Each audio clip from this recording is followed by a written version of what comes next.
So this was cut from the end of my last video. Vayon asked me this question on Patreon, basically asking if I thought there would be any more room for more mechanics or tools in future HOI4 DLC. And the more I thought about my answer to this question, I realized I couldn't fit a decent response at the end of the last video because it just take way too long, so I made this separate video, and I hope you like this different type of video. I'm gonna start by going over how I feel about the current state of HOI4. So while the game is in a feature complete and good state, I still have some issues I'd like to see addressed. So the few examples I can think of, like most obvious, are the Navy, because it's really bad that we had a naval rework several years ago, and the main joke to result from that is people with even hundreds or even thousands of hours still being like, I don't know how Navy works. Modifiers in the game from certain advisors and spirits gaslighting you basically because they actually don't work. The AI still doesn't upgrade a lot of its equipment, so it doesn't build like proper tanks, planes, or ships.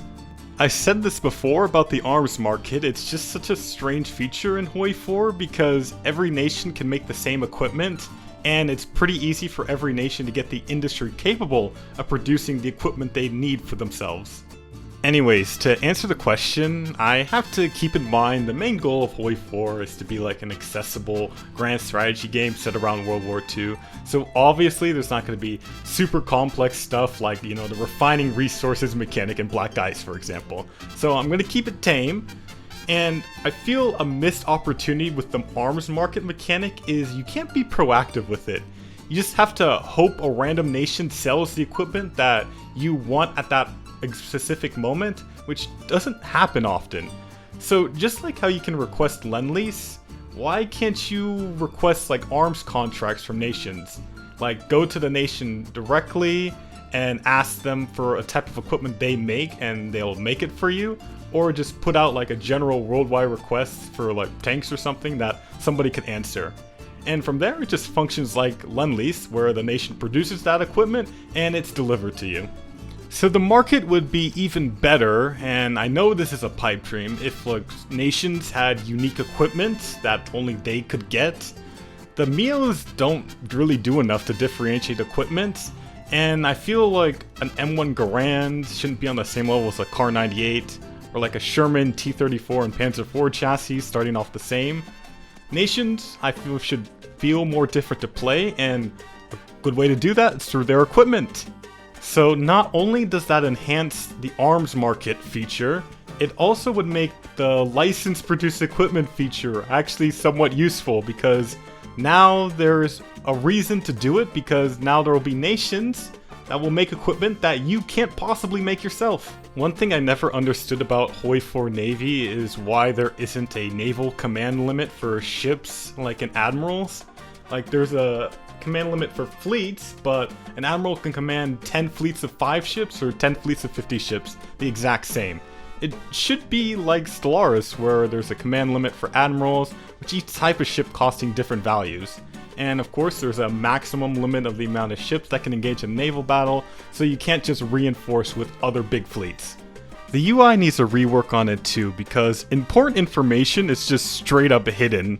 Like, you don't even know the attack stats on your fleet unless you're in a battle, so you just gotta guess if you can beat an enemy fleet.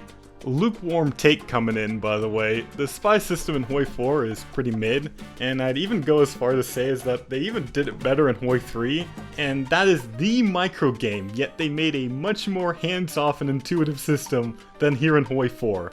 Because the player often just completely ignores espionage because it's just more trouble than it's worth. And it's a shame because I can see it becoming way more impactful and user-friendly, so this is how I change it up. First off, you can only assign one agent per country, and it's basically the spy master for the whole spy ring in that country. They can have a certain amount of resources available to them, decided by how much you've upgraded your agency. It is divided amongst each of your spy masters, and you can prioritize resources for each spy master, so it isn't just an even split. The spy network strength is determined by the spy master's available resources versus the enemy's counter intel. And there can be random events that increase or decrease the strength you get, and other stuff. You click on nations and operations and it shows you available operations like it usually does, and the resources required to do those operations. The bottom bar still exists to give priorities to the Spy Master. I looked into if the devs themselves had put out any plans, and I saw a post back in 2022, the game director Archeo, who had just taken over at this point with the release of No Step Back, had released some of his own plans for the game. And after the By Blood Alone and Arms Against Tyranny expansion, it appears he's gone through with these ones. So he still has a few ideas to develop on, and I just wanted to comment on some of the other stuff he has yet to work on. So he talks about changes to the economy part of the game, and I feel trade and resources are the obvious candidate for this, and I have some of my own ideas for how I'd want to rework it. So there would be a national stockpile of resources, and the size of that stockpile would depend on the size of your nation, and you'd have to build storage places for it like you do for fuel. Resource extraction could change up and work by delivering resources to that national stockpile on a timely basis, depending on how far away that resource deposit is from your capital, or it could just be like weekly or something.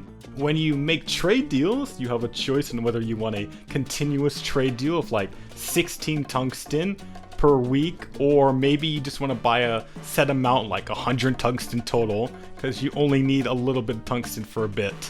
And you can choose how many deliveries you want that grand total to be over. Convoys carrying resources from overseas should function like Lend-Lease convoys do. They arrive after a set period of time, and you can of course intercept those overseas convoys like normal. And this is a big stretch, but it'd be kind of cool if you could see what you sunk when you raid convoys. Say you sink some British convoys coming back from America, and you check the battle results and you see that 10 steel sunk with those convoys, so can't be used to make those British guns.